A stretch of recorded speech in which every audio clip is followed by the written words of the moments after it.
폭우가 쏟아지던 어느 날 산길에 쓰러진 한 남자 앞에 작은 발소리가 다가왔습니다. 엄마, 여기 사람이 있어요. 분홍 우산을 든 소녀와 그녀의 엄마는 낯선 남자를 마을 카페로 데려옵니다. 괜찮으세요? 비에 젖은 머리칼을 넘기며 조심스레 건넨 인사.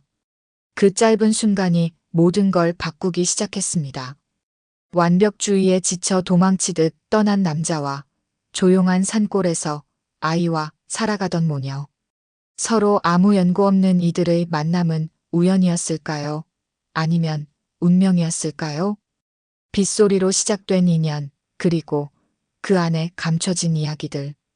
그날의 빗방울이 소녀의 운명을 송두리째 바꾸는데 그 모든 건 비가 오기 전부터 조용히 움직이고 있었다.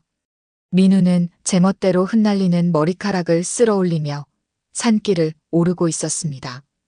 푸른 하늘이 점점 회색빛으로 변해가는 것도 모른 채 그저 한 걸음 한 걸음 앞으로 나아갔습니다. 블루스카이 게임즈의 디렉터라는 무거운 직함이 오늘만큼은 그의 어깨를 짓누르지 않았으면 했습니다. 이번에는 절대 타협 안 해. 내 디자인이 맞아. 민우는 혼잣말을 중얼거리며 주먹을 꽉 쥐었습니다. 출시를 일주일 앞둔 게임의 그래픽 문제로 팀과 갈등을 빚은 지 벌써 한 달. 그러니까 강민우의 완벽주의는 때때로 축복이자 저주였습니다. 완벽한 작품을 위해서라면 밤을 새우는 것쯤은 일상이었고 디테일 하나하나에 목숨을 걸었습니다. 하지만 그 대가는 너무 컸습니다. 숨막히는 회의실, 마감에 쫓기는 팀원들의 지친 눈빛, 그리고 CEO 김준호의 날카로운 시선. 모든 것이 그를 옥죄어오자 민우는 처음으로 도망쳤습니다. 휴가라는 명목으로. 강원도 평창. 적어도 여기선 아무도 날 찾지 못하겠지. 민우의 발걸음이 점점 가벼워졌습니다. 맑은 공기, 새소리, 바람에 흔들리는 나뭇잎들. 이런 자연의 소리는 서울에서는 들을 수 없는 것들이었습니다. 민우의 긴장된 어깨가 조금씩 풀어지기 시작했습니다. 그때였습니다. 갑자기 하늘이 어두워지더니 빗방울이 떨어지기 시작했습니다. 처음에는 가볍게 내리던 비가 순식간에 폭우로 변했습니다. 준비해온 우비를 꺼내 입었지만 이미 반쯤 젖은 상태였습니다. 이런 일기예보에는 오후부터라고 했는데 민우는 발걸음을 서둘렀습니다. 미끄러운 산길을 조심스레 내려가는데 갑자기 산 위에서 요란한 소리가 들려왔습니다. 순간 민우의 심장이 쿵 내려앉았습니다. 위에서 무언가가 굴러오고 있었습니다. 낙석이었습니다. 안 돼. 피하려는 순간 발이 미끄러졌습니다. 그리고 무언가가 그의 다리를 강타했습니다. 날카로운 통증이 전신을 관통했습니다. 민우는 비명을 지르며 바닥에 쓰러졌습니다. 의식이 흐려지기 시작했습니다. 마지막으로 본 것은 회색빛 하늘에서 쏟아지는 빗방울이었습니다. 엄마, 여기 사람이 쓰러져 있어요. 작고 맑은 목소리가 민우의 희미한 의식을 깨웠습니다. 민우는 눈을 떴다 감았다를 반복했습니다. 앞에 보이는 것은 분홍색 우산을 쓴 작은 소녀였습니다. 세은아, 뒤로 물러나 있어. 이번에는 부드럽지만 단호한 여성의 목소리가 들렸습니다. 민우의 시야에 젖은 머리카락을 귀 뒤로 넘기는 한 여성이 들어왔습니다. 괜찮으세요? 어디 다치셨어요? 민우는 대답하려 했지만 목이 타는 듯한 느낌의 단어가 나오지 않았습니다. 다시 의식이 희미해졌습니다. 세은아, 빨리 카페로 뛰어가서 구급상자 가져오렴. 아저씨가 많이 다치셨어. 다음에 민우가 눈을 떴을 때 그는 따뜻한 실내에 누워 있었습니다. 창문 너머로 여전히 폭우가 쏟아지고 있었습니다. 민우의 다리는 붕대로 감겨 있었고 옷은 이미 말끔히 말라 있었습니다. 여기가 어디죠? 민우가 힘겹게 몸을 일으키려 하자 아까 그 여성이 다가왔습니다. 조심하세요. 다리를 많이 다치셨어요. 여긴 제 손뜨개 카페예요. 병원에 가봐야 할 것 같은데 폭우로 도로가 끊겼대요. 민우는 주변을 둘러보았습니다.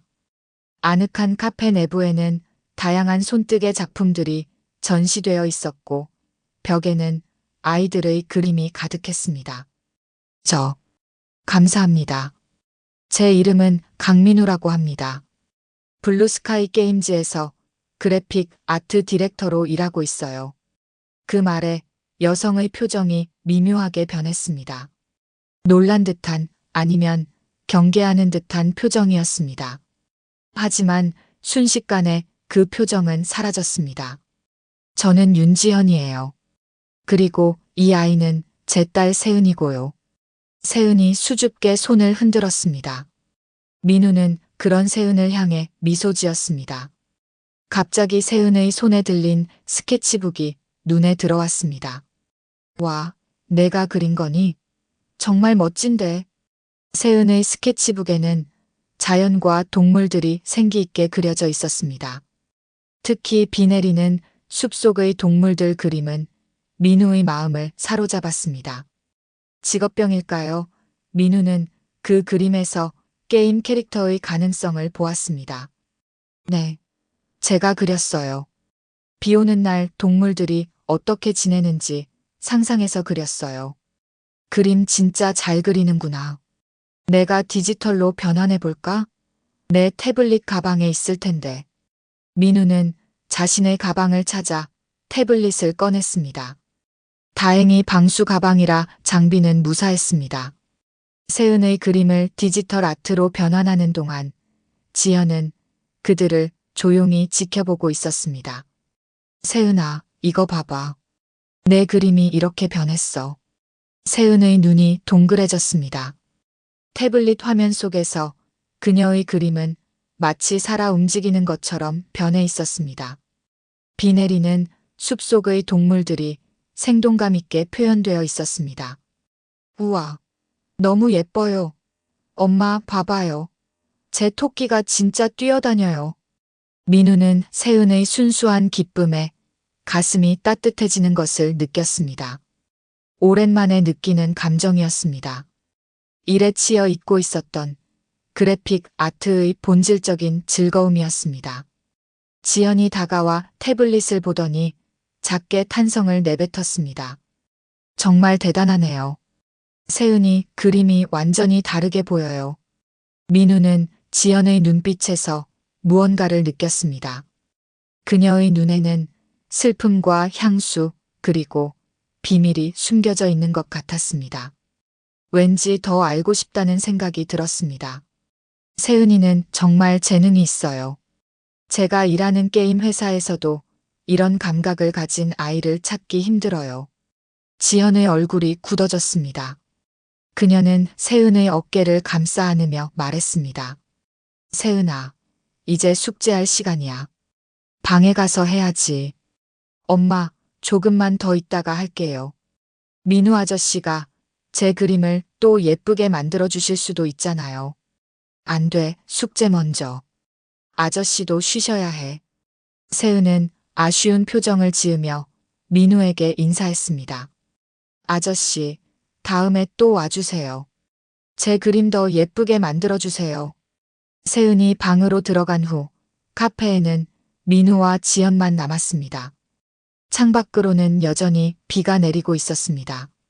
민우는 지연이 무언가 말하고 싶어 하는 것 같다고 느꼈습니다. 이 카페는 언제부터 하셨어요? 8년 정도 됐어요. 세은이가 태어나고 얼마 안 되어서 시작했죠. 지연의 목소리에는 뭔가 말할 수 없는 사연이 담겨 있는 것 같았습니다.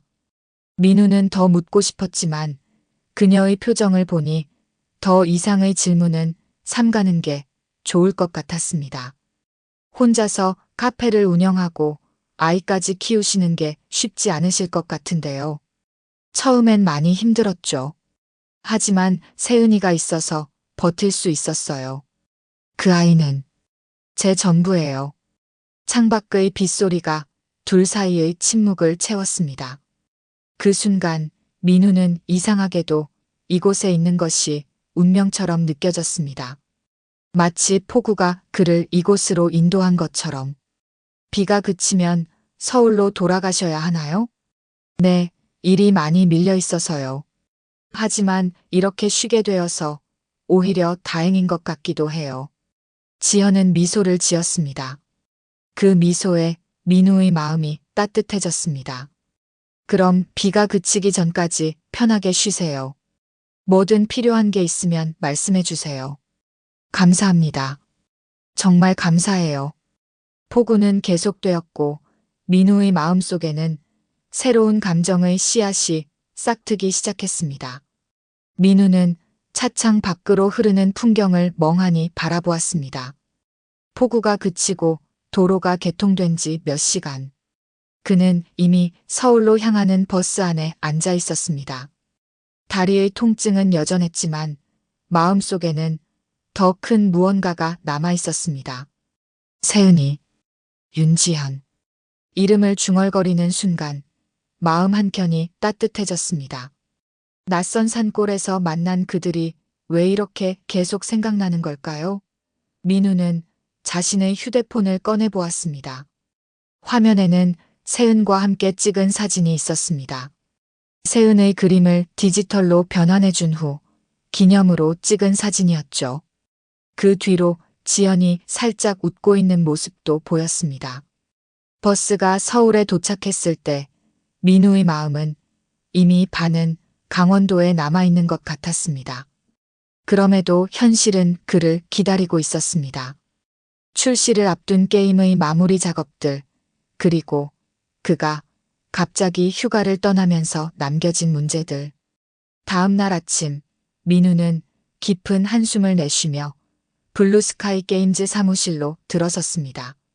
곧바로 모든 시선이 그에게 쏠렸습니다. 야, 강민우. 어디 갔다 왔어? 전화도 안 받고. 팀원 동석이 눈을 동그랗게 뜨며 다가왔습니다. 민우는 어색하게 웃으며 대답했습니다. 잠깐 머리 식히러 강원도에 갔었어. 머리 식히러 갔다가 다리는 어떻게 다친 거야? 그것도 참 특별한 휴가네. 민우는 절뚝거리는 자신의 다리를 내려다보았습니다.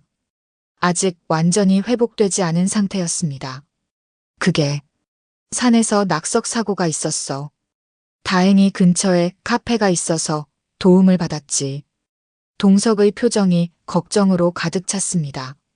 주변의 다른 팀원들도 하나둘 모여들었습니다. 민우는 자신도 모르게 산에서의 사고와 세은, 지연에 대한 이야기를 흥분된 목소리로 들려주고 있었습니다. 세은의 그림 실력과 그가 디지털로 변환해준 일까지 상세히 설명했습니다. 와, 정말 영화 같은 이야기네. 근데 CEO가 널 찾았어. 빨리 올라가 봐. 민우의 표정이 굳어졌습니다. 갑자기 허공에 던져진 듯한 느낌이 들었습니다. CEO 김준호와의 만남은 항상 그를 긴장시켰습니다. 특히 자신이 휴가를 갑자기 떠난 후에는 더더욱. 엘리베이터를 타고 올라가는 내내 민우의 심장은 빠르게 뛰었습니다. 문이 열리자 김준호의 비서가 그를 맞이했습니다. 강 디렉터님, 바로 들어가시면 됩니다. 기다리고 계세요. 문을 열고 들어서자 김준호는 창가에 서서 서울 도심을 내려다보고 있었습니다. 높은 층에서 내려다본 도시는 마치 게임 속 그래픽처럼 비현실적으로 느껴졌습니다. 어서 와요, 민우 씨. 김준호가 돌아서며 말했습니다. 예상과 달리 그의 목소리에는 화가 아닌 친근함이 묻어 있었습니다. 민우는 어색하게 고개를 숙였습니다. 죄송합니다, CEO님. 갑자기 휴가를 떠나서. 괜찮아요. 당신이 얼마나 스트레스를 받았는지 알고 있었어요. 오히려 제가 더 신경 써줬어야 했는데. 민우는 이런 반응에 당황했습니다. 그의 가슴 속에서 긴장감이 조금씩 풀어지는 것을 느꼈습니다. 그런데 다리는 어떻게 된 거예요?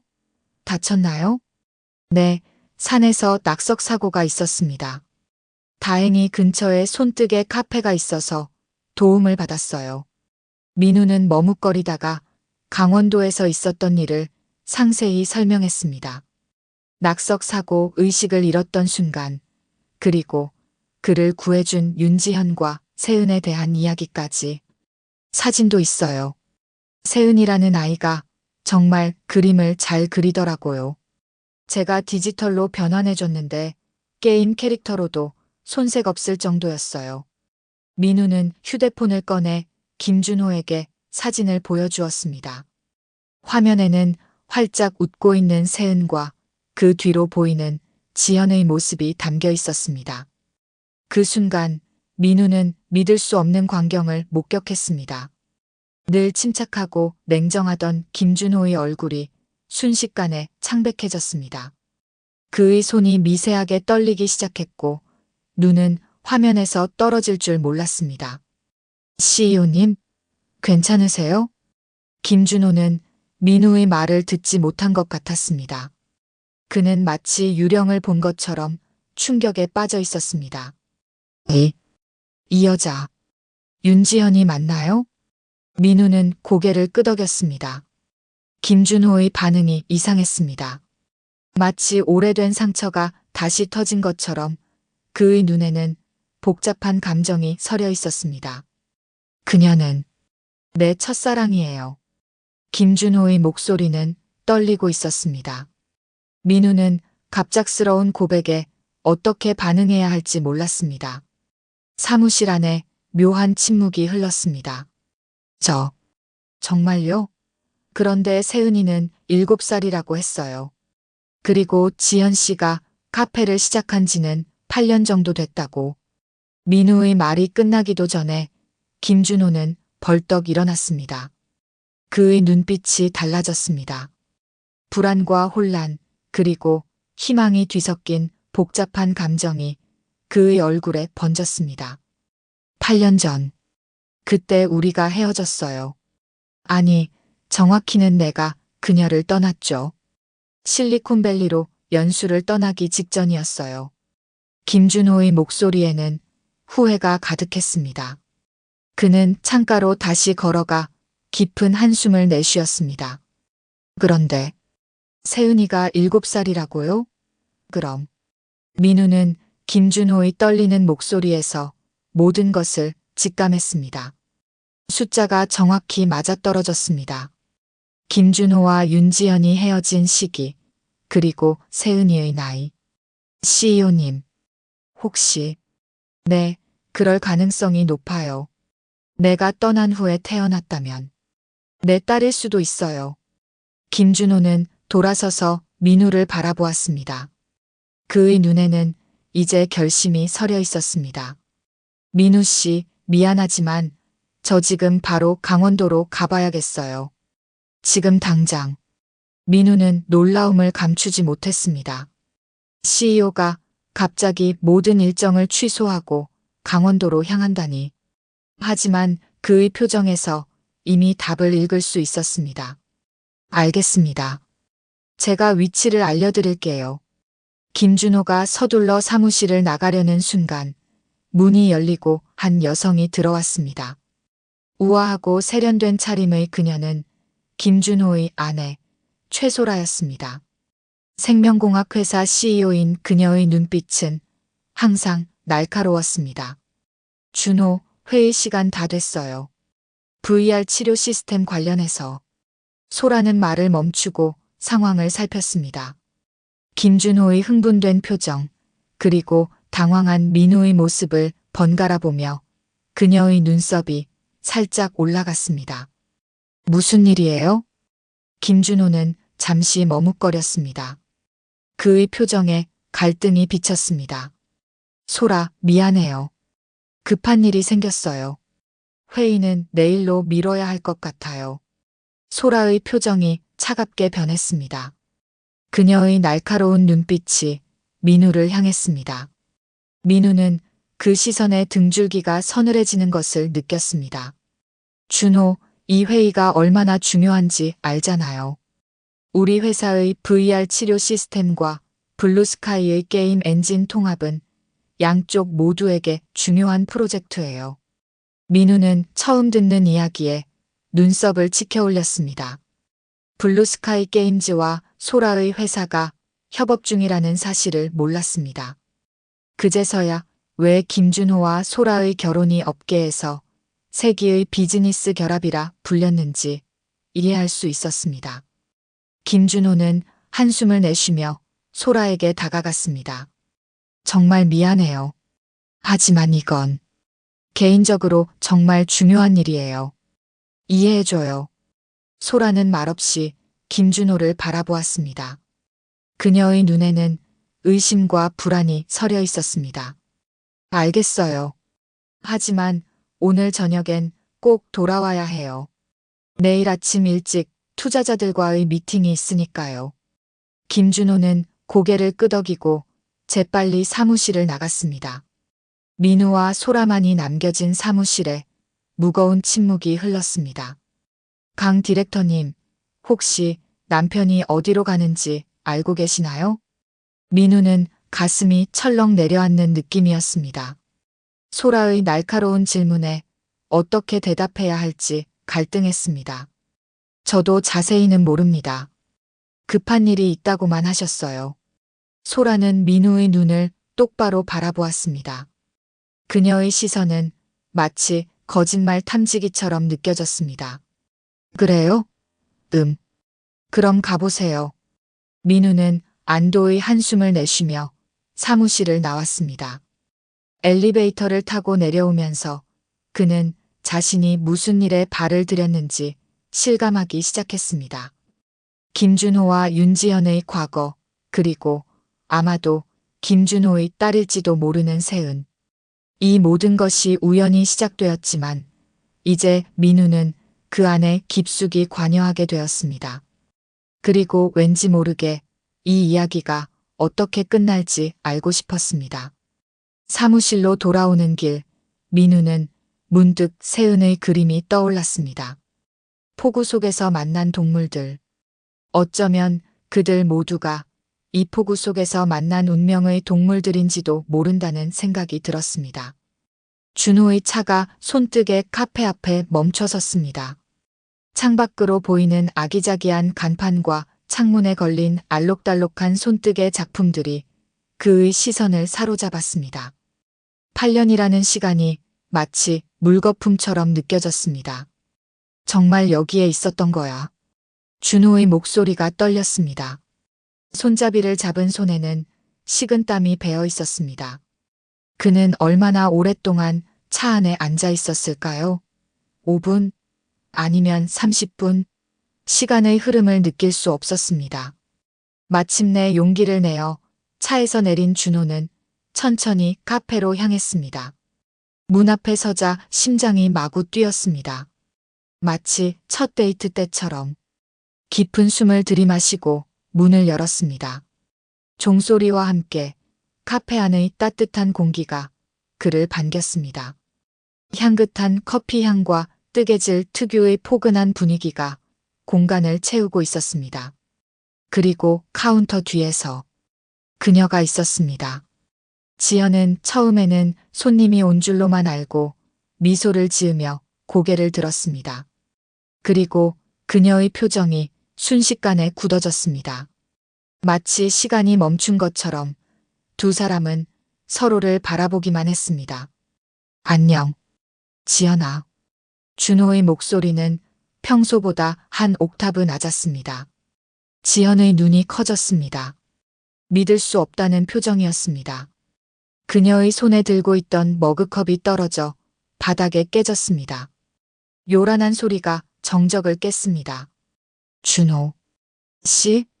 지연의 목소리는 떨리고 있었습니다. 마치 유령을 본 것처럼 창백해진 얼굴로 그녀는 카운터를 붙잡았습니다. 어떻게 여기를? 준호는 천천히 카운터로 다가갔습니다. 깨진 머그컵 조각들이 그의 발밑에서 반짝였습니다. 마치 8년 전 깨져버린 그들의 관계처럼. 우연히 우리 회사 직원이 여기 들렀다가 지연의 표정이 다시 변했습니다. 그녀의 눈에 경계심이 가득 찼습니다. 그 사람, 강민우 씨? 준호는 고개를 끄덕였습니다. 갑자기 카페 안의 공기가 무거워졌습니다. 지연은 고개를 돌리더니 떨리는 손으로 잠시 휴업 표지판을 문에 걸었습니다. 왜 왔어요? 그녀의 목소리는 차가웠습니다. 8년이라는 시간은 그녀에게 단단한 벽을 만들어 주었나 봅니다. 준호의 마음이 아팠습니다. 난 알아야 했어. 세은이가 내 딸인지. 지연의 얼굴에서 핏기가 싹 가셨습니다. 그녀의 눈에 눈물이 맺혔습니다. 입술을 꽉 깨물며 그녀는 고개를 돌렸습니다. 8년이 지나서야 궁금해졌나요? 그녀의 말 한마디 한마디가 준호의 가슴을 찔렀습니다. 그는 다가가 지연의 손을 잡으려 했지만 그녀는 한 걸음 물러섰습니다. 지연아, 난 몰랐어. 내가 임신했다는 걸. 알았다면 절대 떠나지 않았을 거야. 지연의 눈에서 눈물이 떨어졌습니다. 그녀는 몸을 돌려 창밖을 바라보았습니다. 그때 당신은 실리콘밸리로 연수를 떠날 준비를 하고 있었죠. 그 큰 기회를 놓치게 할 수 없었어요. 난 당신의 꿈을 지켜주고 싶었어요. 준호의 눈에도 눈물이 고였습니다. 과거의 기억들이 물밀듯이 밀려왔습니다. 실리콘밸리 연수를 위해 모든 것을 준비하던 때 지연과의 마지막 대화 그리고 이별. 왜 나중에라도 말해주지 않았어? 내가 돌아왔을 때. 지연이 쓴웃음을 지었습니다. 돌아왔을 때? 당신이 돌아왔을 때는 이미 소라 씨와 약혼한 상태였잖아요. 당신 부모님이 얼마나 기뻐하셨는지. 모두 축하해줬죠. 성공한 CEO와 의료기술회사 상속녀의 완벽한 결합이라고. 준호는 말문이 막혔습니다. 그녀의 말은 모두 사실이었습니다. 실리콘밸리에서 돌아온 후 그는 부모님의 소개로 소라를 만났고 빠르게 약혼했습니다. 그것은 비즈니스적인 결정이었습니다. 게임 기술과 의료 기술의 융합, 두 회사의 시너지. 하지만 그 과정에서 진짜 사랑은 어디로 갔던 걸까요? 침묵이 내려앉은 그때 카페 안쪽에서 발소리가 들렸습니다. 엄마, 누구세요? 세은이 호기심 가득한 눈으로 나타났습니다. 준호의 심장이 멈춘 것 같았습니다. 그 앞에 서 있는 작은 소녀는 그의 눈과 같은 눈을 가지고 있었습니다. 그리고 그의 미소를 닮은 입술. 세은아. 준호의 목소리가 떨렸습니다. 갑자기 모든 것이 명확해졌습니다. 이 아이는 분명 그의 딸이었습니다. 세은은 호기심 어린 표정으로 준호를 바라보았습니다. 아저씨는 누구세요? 엄마 친구세요? 지연은 급하게 세은에게 다가가 어깨를 감쌌습니다. 그녀의 눈에는 두려움이 서려 있었습니다. 세은아, 이분은 서울에서 오신 손님이야. 엄마랑 잠깐 얘기할 일이 있어서 오셨어. 준호는 무릎을 굽혀 세은의 눈높이에 맞추었습니다. 그의 눈에서 눈물이 흘러내렸습니다. 안녕, 세은아. 내 이름이 세은이구나. 정말 예쁜 이름이야. 세은은 수줍게 웃었습니다. 그녀의 미소에 준호의 마음이 녹아내렸습니다. 저번에 왔던 민우 아저씨 아세요? 아저씨가 제 그림을 진짜 예쁘게 만들어줬어요. 준호는 고개를 끄덕였습니다. 지연은 불안한 눈빛으로 이 상황을 지켜보고 있었습니다. 세은아, 방에 가서 놀자. 엄마가 나중에 갈게. 세은은 엄마를 한번 바라본 후 준호에게 손을 흔들며 방으로 돌아갔습니다. 그녀가 사라지자 지연은 지친 표정으로 테이블에 앉았습니다. 이제 어떻게 할 생각이에요? 준호는 지연 맞은편에 앉았습니다. 그의 마음은 이미 결정되어 있었습니다.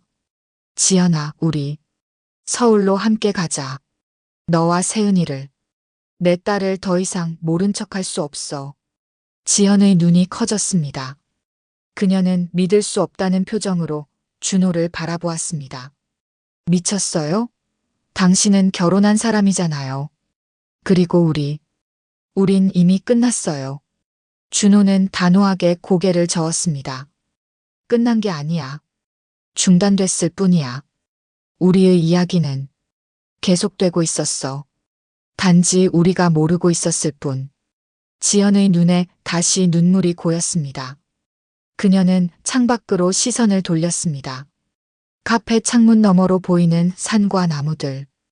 8년 동안 그녀가 세은과 함께 지내온 이곳.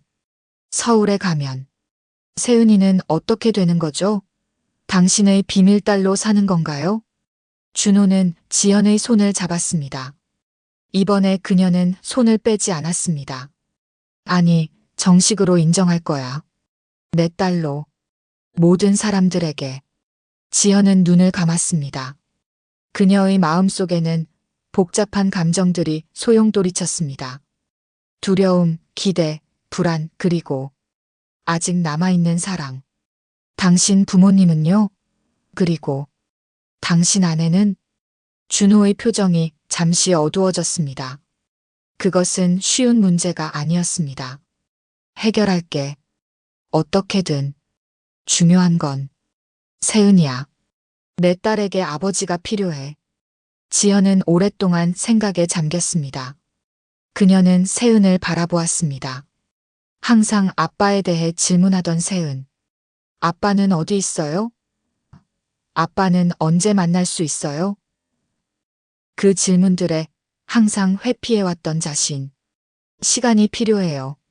생각할 시간이. 준호는 고개를 끄덕였습니다. 그는 지연의 손을 꼭 쥐었습니다. 기다릴게. 얼마든지. 그날 밤 지연은 잠들지 못했습니다. 아직도 믿기지 않는 현실이었습니다. 8년 만에 그가 돌아왔다는 것. 그리고 그가 세은의 아버지라는 사실을 알게 되었다는 것. 창밖으로 별이 빛나는 하늘을 바라보며 지연은 생각했습니다. 서울로 간다면 세은은 드디어 아버지를 만나게 될 것입니다. 더 나은 교육, 더 많은 기회. 하지만 그곳에는 또 다른 위험도 있었습니다. 준호의 부모님, 그리고 그의 아내.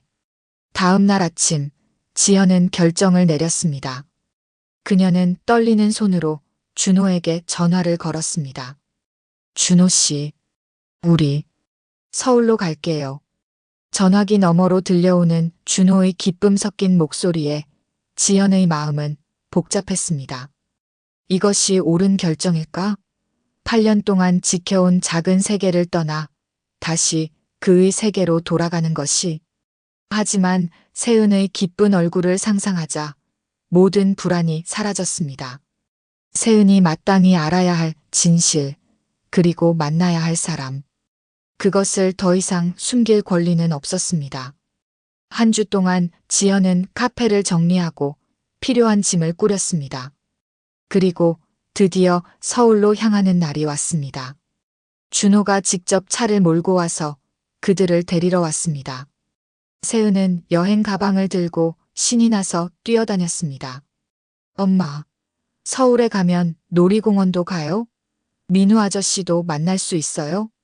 지연은 미소를 지으며 세은의 머리를 쓰다듬었습니다.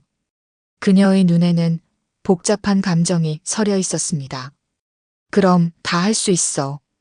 이제 새로운 시작이야. 준호는 지연과 세은의 짐을 차에 실으며 행복한 미소를 지었습니다. 8년의 공백을 뛰어넘어 그들의 이야기는 다시 시작되고 있었습니다. 서울의 고급 주택가에 위치한 김 회장 부부의 저택은 웅장했습니다.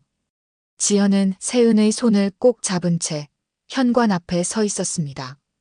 준호가 문을 두드리자 그녀의 심장이 빠르게 뛰기 시작했습니다. 괜찮아. 내가 있잖아. 준호의 목소리에 지연은 간신히 미소를 지었습니다. 하지만 그녀의 눈에는 불안이 가득했습니다. 8년 전 이 집의 주인들은 그녀에게 냉담했습니다. 우리 아들의 미래를 망칠 수 없다는 말과 함께 문이 열리고 김 회장이 나타났습니다. 여전히 위험 있는 모습이었습니다. 그의 눈이 지연에게 다짜 표정이 굳어졌습니다. 준호는 깊은 숨을 들이마시고 아버지에게 지연과 세은을 소개했습니다. 김 회장의 눈이 세은에게 향했고 그의 표정이 복잡하게 변했습니다. 의심, 놀라움, 그리고 무언가 다른 감정이 교차했습니다. 차가운 한마디와 함께 그들은 거실로 안내되었습니다. 거실에는 준호의 어머니가 앉아 있었습니다.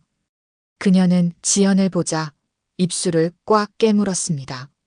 공손하지만 날카로운 눈빛으로 그들을 맞이했습니다. 세은이 호기심 가득한 눈으로 주변을 둘러보자 어머니의 시선이 세은에게 머물렀습니다. 그녀는 부드러운 목소리로 질문했습니다. 이 아이가 정말 우리 준호의 딸인가요? 질문은 부드러웠지만 그 안에 숨겨진 의심은 날카로웠습니다. 지연의 얼굴이 상처받은 표정으로 물들었습니다. 준호는 단호하게 어머니에게 대답했습니다. 세은이 자신의 딸이라고 외모만 봐도 알 수 있다고. 하지만 부모님의 눈에는 여전히 의심이 가득했습니다. 김 회장은 직설적으로 DNA 검사를 제안했습니다. 지연은 충격을 받았습니다. 마치 얼굴을 세게 맞은 것 같았습니다. 그녀의 눈에 눈물이 고였습니다. 준호가 항의했지만 김 회장은 단호했습니다. 이것은 가문의 문제라며 확실히 해야 한다고 주장했습니다. 지연은 고개를 숙였습니다.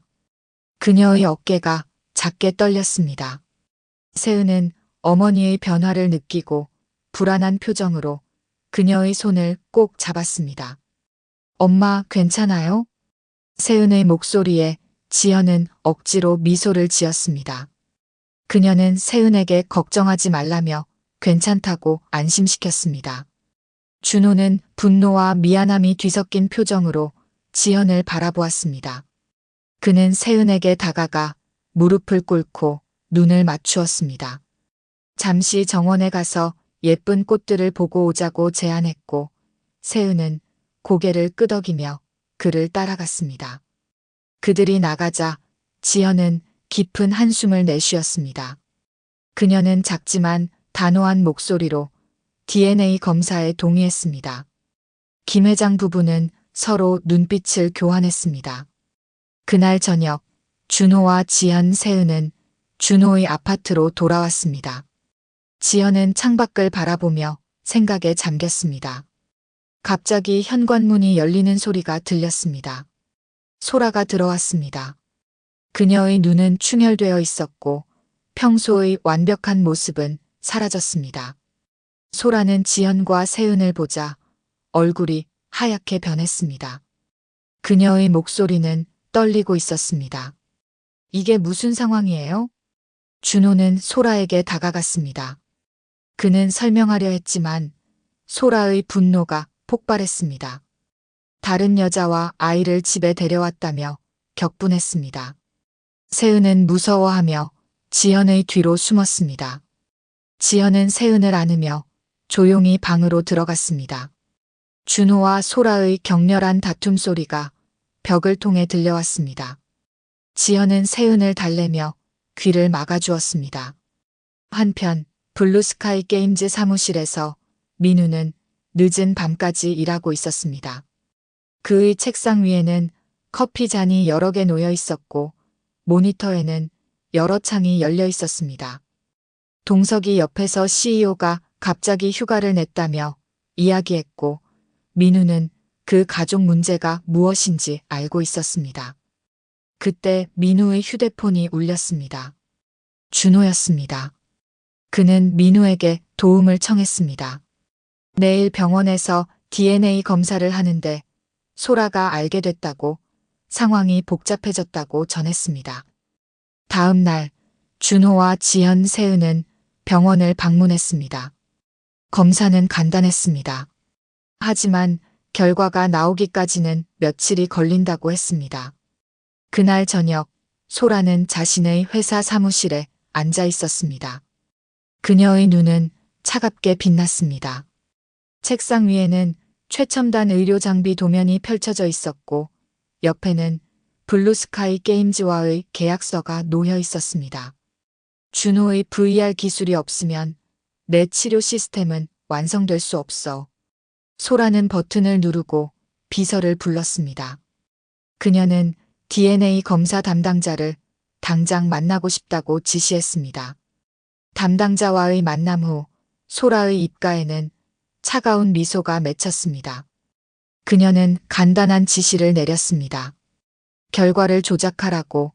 세은이 준호의 딸이 아니라는 결과로. 일주일 후 김 회장의 저택에서는 긴장된 분위기 속에 DNA 검사 결과를 기다리고 있었습니다.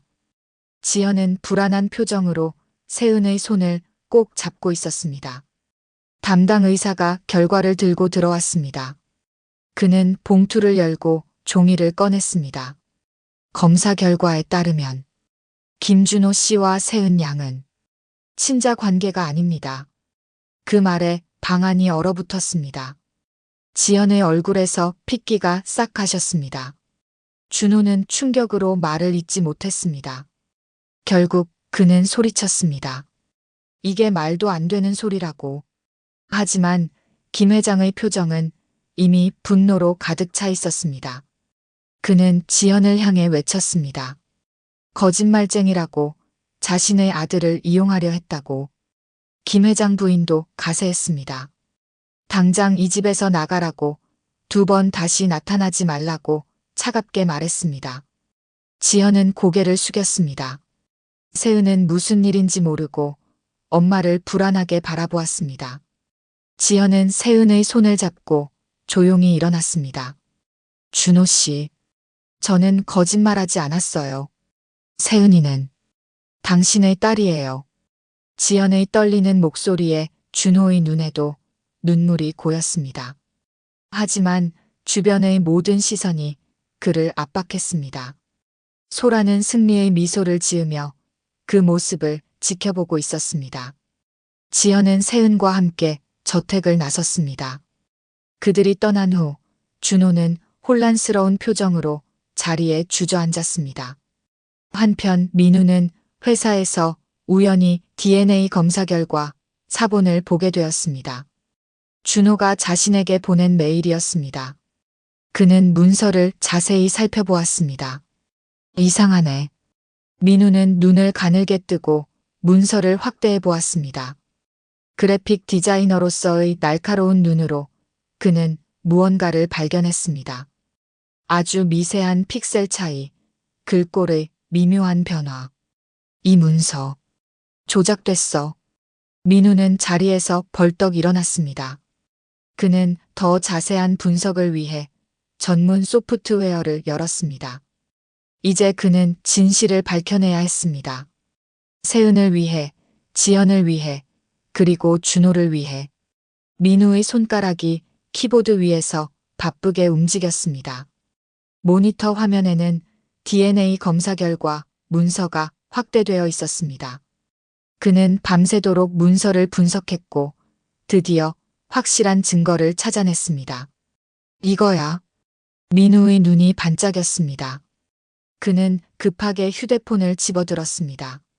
준호에게 전화를 걸었습니다. CEO님, 지금 바로 만나야 합니다. 중요한 발견이 있어요. 다음 날 아침 준호의 사무실에서 민우는 발견한 증거를 설명했습니다. 문서의 글꼴 불일치, 픽셀 왜곡, 미세한 색상 차이. 그래픽 디자이너의 눈으로 볼 때 명백한 조작의 흔적이었습니다. 보세요. 여기 이 부분에 글꼴이 미세하게 다릅니다. 그리고 이 선의 두께가 앞뒤 문단과 일치하지 않아요. 준호의 얼굴이 창백해졌습니다. 그의 손이 떨렸습니다. 누가 이런 짓을? 민우는 입술을 꾹 깨물었습니다. 그는 이미 짐작하고 있었습니다.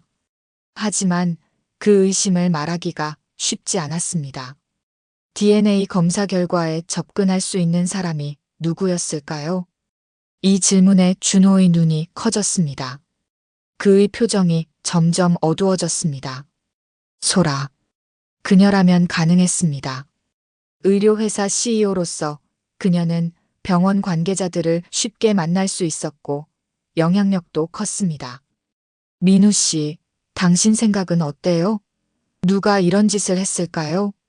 제가 단정 지을 수는 없지만 이런 조작은 전문 지식과 권한이 있어야 가능합니다.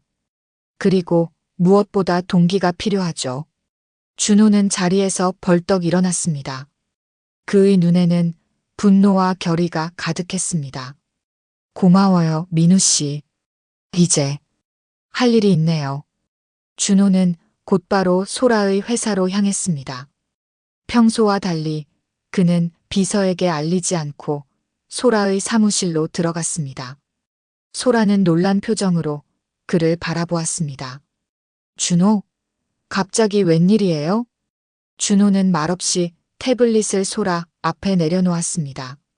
화면에는 민우가 분석한 문서와 증거들이 있었습니다. 설명해봐요, 소라. 그의 목소리는 차가웠습니다. 소라의 얼굴이 순간 굳었습니다. 하지만 곧 그녀는 침착함을 되찾았습니다. 무슨 소리인지 모르겠네요. 정말요? DNA 검사 결과를 조작한 건 당신이죠? 소라의 눈에서 불안감이 번쩍였습니다. 그녀는 잠시 침묵했습니다. 준호가 계속 그녀를 바라보자 소라는 마침내 한숨을 내쉬었습니다. 그래요, 내가 한 일이에요. 하지만 당신을 위해서였어요. 준호의 눈썹이 치켜 올라갔습니다. 그의 표정에 비웃음이 서렸습니다. 날 위해서? 내 딸을 빼앗고 내가 사랑하는 사람을 다시 한번 상처 입히는 게 날 위한 일이라고요? 당신은 이해 못해요. 우리 결혼은, 우리 회사들의 협력은 매우 중요해요. 내 VR 치료 시스템은 당신의 게임 엔진이 필요해요. 우리가 함께라면 우리는 세계를 바꿀 수 있어요. 그래서 사업 때문에 내 가족을 희생시켰다는 거예요? 소라, 난 당신이 이렇게까지 할 줄은 몰랐어요. 소라의 표정이 냉랭해졌습니다. 그녀의 목소리는 차갑게 변했습니다. 사랑, 가족, 당신도 그런 감상적인 가치관에 사로잡힐 줄은 몰랐네요. 당신이 그렇게 원한다면. 좋아요. 그 여자와 아이에게 돌아가요. 하지만 우리 계약은 끝이에요. 당신의 게임 기술도 우리의 협력도 모두 끝. 준호는 진심 어린 미소를 지었습니다. 마치 오랜 짐을 내려놓은 것처럼 그의 어깨가 가벼워졌습니다. 그것도 괜찮아요. 내가 정말 원하는 것이 무엇인지 이제야 알게 됐으니까요. 그날 밤 준호는 변호사와 이혼 절차에 대해 상담했습니다. 그리고 다음 날 아침 일찍 그는 강원도로 향했습니다. 그의 마음은 가벼웠습니다. 마치 오랜 구름이 걷히고 맑은 하늘이 드러난 것 같았습니다. 손뜨개 카페 앞에 도착했을 때 준호의 가슴이 두근거렸습니다. 하지만 카페 문에는 폐업 안내문이 붙어 있었습니다. 그의 심장이 철렁 내려앉았습니다. 너무 늦은 걸까요? 주변 가게를 수소문한 끝에 준호는 지연과 세은이 머물고 있는 작은 펜션을 찾아냈습니다. 떨리는 손으로 문을 두드렸습니다. 문이 열리고 지연이 나타났습니다. 그녀의 눈이 준호를 보자 놀라움으로 커졌습니다. 준호 씨. 그녀의 목소리는 작았습니다. 눈에는 경계심이 서려 있었습니다. 지연아, 미안해. 너무 늦게 왔어. 왜 오셨어요? 검사 결과가 나왔잖아요. 저는 거짓말쟁이고 세은이는. 아니야. 그 결과는 조작된 거야. 민우가 증거를 찾아냈어. 준호의 눈에 눈물이 고였습니다. 그는 민우가 발견한 증거와 모든 진실을 지연에게 설명했습니다. 소라가 DNA 검사 결과를 조작했다는 것, 그리고 그가 이혼을 결정했다는 것까지. 정말이에요? 그럼 세은이는? 내 말이 맞았어. 세은이는 내 딸이야. 내가 너무 어리석었어, 지연아. 의심해서 미안해. 지연의 눈에도 눈물이 고였습니다. 하지만 그녀는 여전히 망설였습니다. 어떻게 믿을 수 있죠? 당신 부모님은, 그리고 회사는. 준호는 지연의 손을 꼭 잡았습니다. 모든 것을 바로잡을게. 약속해. 하지만 가장 중요한 건 세은이에게 진실을 말하고 싶어. 내가 그 아이의 아버지라는 사실을. 그 순간 안쪽 방에서 세은이 나왔습니다. 준호와 지연은 깜짝 놀라 그녀를 바라보았습니다. 세은의 눈에는 호기심과 기대가 가득했습니다. 아저씨가 내 아빠예요? 세은의 질문에 방 안이 조용해졌습니다. 준호는 천천히 무릎을 꿇고 세은의 눈높이에 맞추었습니다. 그래, 세은아. 나는 내 아빠야. 정말 미안해. 이제야 너에게 이 말을 하게 되어서. 진짜요? 아빠가 맞아요? 응, 정말이야. 나는 내 아빠야, 세은아. 세은의 눈에서 눈물이 흘러내렸습니다. 하지만 그것은 슬픔의 눈물이 아니었습니다. 그녀의 얼굴에는 미소가 번졌습니다. 알고 있었어요. 제 맘속으로요. 아빠 얼굴이 제 얼굴이랑 닮았거든요. 세은의 말에 준호와 지연은 놀란 표정을 지었습니다. 그리고 이내 셋은 함께 웃음을 터뜨렸습니다. 준호는 세은을 품에 안았습니다. 오랫동안 기다려온 순간이었습니다. 세은아, 아빠가 많이 늦어서 미안해. 이제부터는 항상 내 곁에 있을게. 아빠, 저랑 엄마랑 같이 살 거예요? 준호는 지연을 바라보았습니다. 그녀의 눈에도 이제는 희망이 빛나고 있었습니다. 그래, 우리 셋 다 함께 살 거야. 약속할게. 서울로 돌아온 그들은 새로운 삶을 시작했습니다. 준호는 소라와의 이혼을 마무리했고 자신의 부모님에게 진실을 설명했습니다. 민우가 발견한 증거를 본 부모님은 충격을 받았고 깊이 반성했습니다. 정말 미안해요, 지연 씨. 우리가 큰 잘못을 했네요. 김 회장 부인은 지연의 손을 잡고 진심 어린 사과를 전했습니다. 그녀의 눈에는 후회와 미안함이 가득했습니다. 지연은 미소를 지었습니다. 그녀의 마음속 상처가 조금씩 아물기 시작했습니다. 괜찮아요. 중요한 건 지금부터입니다. 세은이를 위해서라도 우리 모두 행복하게 지내야죠. 6개월 후 준호와 지연은 작은 결혼식을 올렸습니다. 그들이 처음 만났던 대학 캠퍼스의 작은 채플에서였습니다. 민우는 축사를 맡았습니다. 폭우 속에서 피어난 사랑. 저는 우연히 이 아름다운 이야기의 한 페이지를 함께하게 되었습니다. 강원도의 그 폭우가 아니었다면 오늘의 이 행복한 순간도 없었을 겁니다. 민우의 말에 하객들은 감동의 박수를 보냈습니다. 세은은 아름다운 드레스를 입고 꽃바구니를 들고 있었습니다. 그녀의 얼굴에는 행복한 미소가 가득했습니다. 민우 아저씨, 고마워요. 아저씨 때문에 우리 가족이 다시 만날 수 있었어요.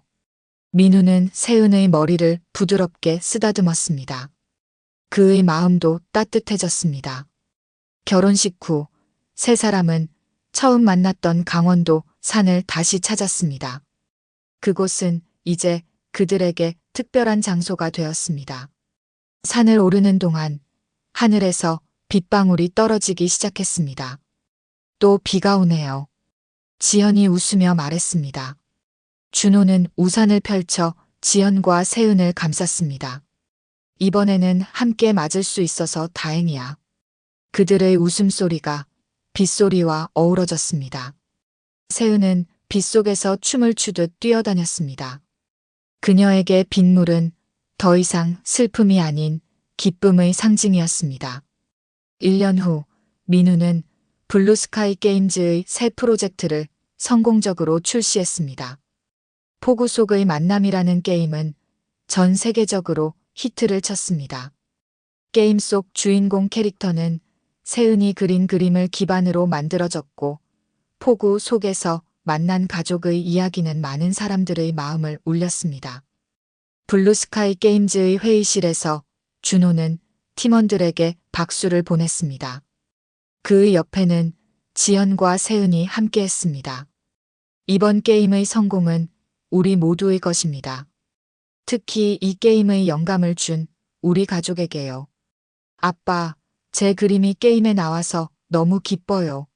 다음에는 더 큰 게임에 제 그림을 또 써주세요. 준호의 말에 모두가 웃음을 터뜨렸습니다. 민우는 그들을 바라보며 따뜻한 미소를 지었습니다. 때로는 폭풍우가 새로운 시작을 가져온다는 것을 그는 이제 확실히 알게 되었습니다. 민우 씨, 당신이 없었다면 이런 행복은 없었을 거예요. 정말 고마워요. 준호의 진심 어린 감사에 민우는 부끄러워하며 고개를 저었습니다. 저는 그저 진실을 찾아냈을 뿐이에요. 진짜 주인공은 CEO님과 지현 씨, 그리고 세은이죠. 창밖으로 비가 내리기 시작했습니다. 하지만 이번에는 아무도 두려워하지 않았습니다. 왜냐하면 그들은 알고 있었으니까요. 폭우 속에서도 사랑은 피어날 수 있다는 것을.